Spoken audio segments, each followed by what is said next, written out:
Minha gente, hoje meu convidado é o Dr. Pedro Alexandre Martins, esse renomado cirurgião plástico que dispensa comentários. O Dr. Pedro Alexandre Martins é membro titular da Sociedade Brasileira de Cirurgia Plástica e também consultor de cirurgia plástica na Itália. E hoje vamos falar em embelezamento, hein, doutor? Que a gente adora. Seja bem-vindo. Muito obrigado, é um prazer estar aqui no programa para falar mais uma vez. Bom, agora nesse período aqui no sul, né, nesse período de julho, inverno, as pessoas começam já a pensar na preparação para o verão. Porque o verão, para nós gaúchos, temos só esse período de final de ano, de verão, de exposição na praia, as piscinas especialmente. A preparação já começa no inverno. As pessoas começam a se preocupar com futura exposição do corpo. Então, nessa época do ano tem bastante procura da cirurgia plástica, tanto para cirurgias do contorno corporal como outras. No contorno corporal, nós destacamos as mais frequentes são a lipoaspiração e as inclusões de prótese e a abdominoplastia, além da cirurgia de mama. É uma época ótima, né, para a gente se ajeitar, se arrumar e, claro, elevar a nossa autoestima, porque é tão bom, né, doutora, a gente se olhar no espelho e gostar daquilo que está vendo, que estamos vendo. E a melhor época mesmo é agora, no inverno, para a gente se ajeitar. Sempre tem alguma coisa para fazer. Um seio melhor para ficar mais bonito, ou quer dizer, uma prótese para ficar com seios mais bonitos, uma lipo que também deixa a gente com a barriga melhor, né, doutor? Tudo para melhorar o nosso corpo, mais definida. Então a questão da época, toda época é possível fazer, mas quando tem a questão da exposição ao sol, sempre limita um pouco. Então é mais recomendado que se faça a cirurgia e depois possa evitar o sol pelo menos 2 meses sem exposição ao sol direta sobre as cicatrizes, que as cicatrizes podem ficar mais escuras, etc. Mas então, que eu estava falando da lipoaspiração, a lipoaspiração compreende todo o contorno corporal, praticamente, são várias regiões do corpo. Pode se utilizar no abdômen, na cintura, nos flancos, nos braços, nas coxas, nos culotes. É um procedimento que se aplica em várias regiões do corpo, tanto para homens como para mulheres. Nas mulheres é muito frequente a associação da lipoaspiração, por ser um procedimento relativamente rápido, associar com segurança com as inclusões de prótese, os pacientes mais jovens, prótese de mama, ou glúteos também, que é outra técnica que vamos falar mais adiante, ou com as cirurgias de redução de mama, ou pexia da mama, que seria o levantar a mama, que está um pouco caída, flácida, e também a abdominoplastia, quando existe flacidez da parede abdominal. O abdômen não é somente acúmulo de gordura, tem também uma flacidez da pele. E claro que a medicina, a cirurgia plástica evoluiu muito, não é, doutor? Antigamente eu me lembro que amigas faziam uma lipo e tudo, ficavam 1 mês, 2 roxas com hematomas e sofrendo horrores. Não sei se vocês lembram dessa época cruel, não é, gurias? Mas agora tudo melhorou, claro, eu acho que são menos invasivos os procedimentos, não é, doutor? Não sei. As técnicas evoluíram, tanto no instrumental mais delicado, no manuseio quando o cirurgião executa a cirurgia é menos agressiva para o organismo do paciente. As técnicas de anestesia também permitem que a paciente não tenha dor no pós-operatório.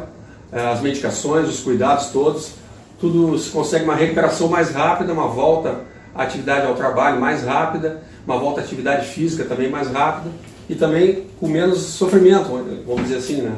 Porque a pessoa procura melhorar esteticamente, mas também não pode ter um processo que seja extremamente doloroso, desconfortável, e também não é uma coisa agradável. Então hoje se consegue fazer cirurgias com segurança e com conforto. Isso, menos tempo também de recuperação e tudo isso.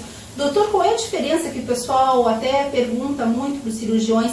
Tem a lipoescultura e tem a lipoaspiração. Qual é a diferença de uma e outra? A lipoaspiração é a retirada da gordura, com um instrumento que se chama cânula, né, que ele aspira a gordura através de pequenas incisões, se aspira a gordura e define aquela região, deixa ela mais magra, mais definida. No caso do abdômen, por exemplo, vai diminuir aquela gordura localizada, nos culotes também. E a lipoescultura compreende essa retirada da gordura, mais a colocação dessa gordura, a utilização dessa gordura Nesse caso a gordura é amiga, né? Ela vai contribuir, não é aquela vilã, vai ser utilizada para preencher uma outra região, por exemplo, na região do bumbum, ou se a paciente tem muito pouco, não culote, mas ela tem um quadril muito reto, não tem aquela curva bonita, então pode utilizar a gordura para dar um contorno mais agradável. Pode se utilizar modernamente, atualmente se usa nas mamas, quando se coloca a prótese, se utiliza a gordura para modelar mais algum detalhe, fazer um refinamento de algum detalhe a mais na mama com a própria gordura do paciente, ou para tirar aquela transição da prótese do colo da paciente, para não ter aquela transição muito brusca, que aparece, fica muito pouco natural, então a gordura pode ser utilizada para complementar o resultado. Isso é maravilhoso, naturalidade, e dá para unir as duas técnicas juntas, as duas cirurgias, doutor, lipoescultura e lipoaspiração? Exatamente, a lipoescultura é a lipoaspiração com... A lipoescultura pressupõe que tem que ter a lipoaspiração, que é a retirada da gordura e a utilização dessa gordura para distribuir, realmente esculpir o corpo humano, se é que um homem, um mortal pode querer esculpir alguém, mas na verdade a gente usa esses termos. Né? Mas o senhor é maravilhoso, o senhor esculpe e deixa os corpos maravilhosos aí. Quantas pessoas com autoestima já saíram bem faceiras do consultório do doutor Pedro Martins, porque esse médico maravilhoso que nos deixa cada vez mais lindas, doutor. O senhor é maravilhoso. Obrigado. São as técnicas, que são as técnicas desenvolvidas há muito tempo. A cirurgia plástica tem muito de arte, de criatividade, de sensibilidade, mas ela é fundamentalmente ciência médica, né? Ela é a medicina. E o bom senso, né, do médico e do paciente, principalmente do paciente. Sempre tem um e outro, eu acho que o senhor até pode falar, aquela pessoa que vem aqui, não, eu quero com o corpo da fulana, daquela atriz, daquela... Né? Então, quer dizer, tem que ter o bom senso. Existem as limitações, no sentido da saúde.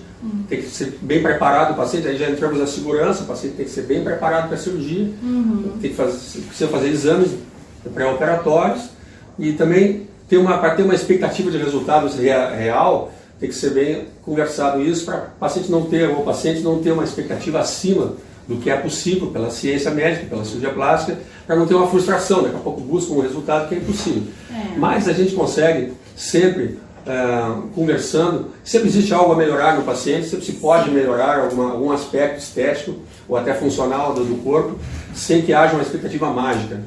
Sempre, exatamente, a gente sempre precisa melhorar aí o nosso corpo e, claro, ficar com a autoestima elevada, como eu falei para vocês. É tão importante, não é, doutora, a gente se olhar no espelho e se sentir tão bem, e se sentir confortável e confiante, porque eu sempre digo, é bom a gente fazer uma cirurgia, melhorar, sim, se sentir confiante para tudo, para o mercado de trabalho que está tão competitivo e principalmente para nós mesmos, né? Não para o outro, para nós. O importante, eu digo, eu sou preceptor de cirurgia plástica no serviço de residência, lá no Hospital Conceição, no Hospital da PUC, então eu sempre procuro passar isso, que a cirurgia plástica é uma especialidade, uma super especialidade. O cirurgião ele tem primeiro ser médico, depois ser cirurgião geral, aí depois faz a cirurgia plástica.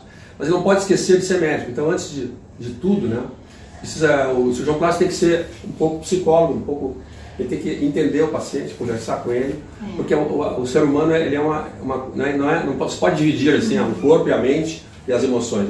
Tudo está interligado. Então, o que é a beleza? É o equilíbrio, cada pessoa achar o seu equilíbrio, como ela se sente com a sua autoimagem, em relação a como às suas emoções. Ela tem que se sentir bem, mas não pode se sentir outra pessoa depois da cirurgia. Tem que continuar se reconhecendo como a mesma pessoa, só que esteticamente mais harmonizada. Verdade. Agora, a gente está falando muito hoje de lipo, não é, doutor? A lipo ela pode ser feita em quais lugares do corpo? Tem também um contorno facial, quando a gente não está bem, está mais gordinha, ou está com uma papada, também é tão feio. Então, quais os lugares que podem ser feita a lipo? Bom, a regra é assim, quando existe flacidez de pele, somente a lipoaspiração não vai resolver aquele problema. Por exemplo, na face, se existe flacidez de pele, é necessária a retirada daquele excesso de pele, vai precisar de uma ritidoplastia, uma cirurgia um pouco mais ampla. A lipoaspiração está indicada quando não existe excesso de pele, mas existe acúmulo de gordura. Então, se existe um acúmulo de gordura, uma papada, por exemplo, como se chama popularmente, um acúmulo de gordura abaixo do queixo, aqui na região submentoniana, nós chamamos, abaixo do queixo, que dá tira o contorno da face, então isso tira aquela definição, isso envelhece ou dá um aspecto mais a pessoa fora do peso, etc. Então A lipoaspiração vai retirar, com uma simples lipoaspiração se remove essa gordura do submento, se dá uma definição, dá um grande resultado ótimo, uma cirurgia rápida e simples, tecnicamente, vamos dizer, com uma recuperação rápida. Claro que cada caso, quanto mais complexo, quando envolve flacidez da pele, flacidez muscular, no caso do abdômen, aí claro que a cirurgia vai ser maior, de acordo com o que se busca e dentro do equilíbrio. É uma coisa horrível que eu acho, aquele tchauzinho balançando as pelanquinhas aqui do braço, né, doutor? Isso também é resolvido na cirurgia plástica? Isso, existe a braquioplastia, assim como existe na coxa também, aquele excesso nas regiões internas, de dobras internas, por exemplo, o braço ou a coxa. Roçando, né? Exato, forma aquela prega cutânea, aquela sobra desagradável. Então, mas aí como envolve retirada de pele, implica em cicatrizes maiores. Então, tem que ser bem conversado para ver, mas em casos que existe grande flacidez, uma grande flacidez, se consegue um resultado muito bom com essa cirurgia, mesmo com a cicatriz vale a pena, cicatriz bem disfarçada, posicionada corretamente, vale a pena em relação ao contorno, que é muito melhor. E hoje em dia não tem essa cicatriz, é tão mínima, não é, doutor, que é quase imperceptível ali. A cicatriz de cada paciente depende muito do organismo do paciente, mas também depende da técnica cirúrgica, depende dos cuidados pós-operatórios, que é importante o paciente faz uma cirurgia, por exemplo, de abdômen, ou de mama, se ela se movimenta muito do pós-operatório, não faz o repouso necessário, aquela cicatriz vai ser forçada. A cicatriz tem que imaginar que é onde emendou, onde colou, vamos dizer assim, a pele. Então, se você força aquela região antes do tempo, o organismo vai entender que tem que botar mais cicatriz ali, vamos dizer assim, para explicar, vai colocar mais cola, entre aspas, ali, ou seja, então a cicatriz vai ficar mais grossa, mais visível, menos estética. Não é verdade. Doutor, no próximo programa vamos falar sobre prótese de silicone, que é tão importante também, né, a gente ter seios bonitos. Isso aí é valorização da mulher. E também, claro, é maravilhoso a gente ter os seios assim para se exibir mesmo, não só botando um biquíni para não ter aquele constrangimento, até mesmo a simetria, ou então os seios flácidos com a idade, com a amamentação, enfim, né? É muito importante essa parte que valoriza tanto a mulher, não é, doutor? Exato, as mamas, os seios são o que identifica a mulher, é o símbolo da feminilidade. Tanto é assim que a mulher, quando tem a mama muito grande, muito volumosa, que é em desacordo com o seu corpo, ela esconde aquela mama, ela se sente mal. Ou então anda curvada assim para esconder. Exatamente, ou quando ela tem muito pouca mama, quase nada, tem um aspecto pouco feminino, então ela quer aumentar o volume, colocar uma prótese, aí é o ideal. E o homem, quando tem um aspecto de mama feminino, se chama ginecomastia, quer dizer, então vê como realmente a mama é um símbolo que simboliza a feminilidade. É verdade, tem casos de homens também que tem aquela mama que tem que, claro, eliminar, porque fica muito feio, fica um aspecto mais feminino, né, a ginecomastia. Toda a vida. Então, doutor, eu vou esperar o senhor no próximo programa falando mais sobre embelezamento e autoestima elevadíssima, porque qualquer procedimento na cirurgia plástica, claro que é para melhorar o nosso corpo e também para a gente ficar contentes e felizes aí da vida, doutor. Isso aí, muito obrigada. Obrigado. Pessoal, então quem quiser ficar com autoestima elevada, procure esse cirurgião maravilhoso que é o doutor Pedro Alexandre Martins, que eu conheço o doutor anos, desde o programa da Marlene me vejo, doutor. Muito tempo. Membro titular da Sociedade Brasileira de Cirurgia Plástica e também consultor de cirurgia plástica na Itália. E o programa que vem, o doutor vai estar com a gente falando mais sobre embelezamento e as técnicas modernas aí da cirurgia plástica.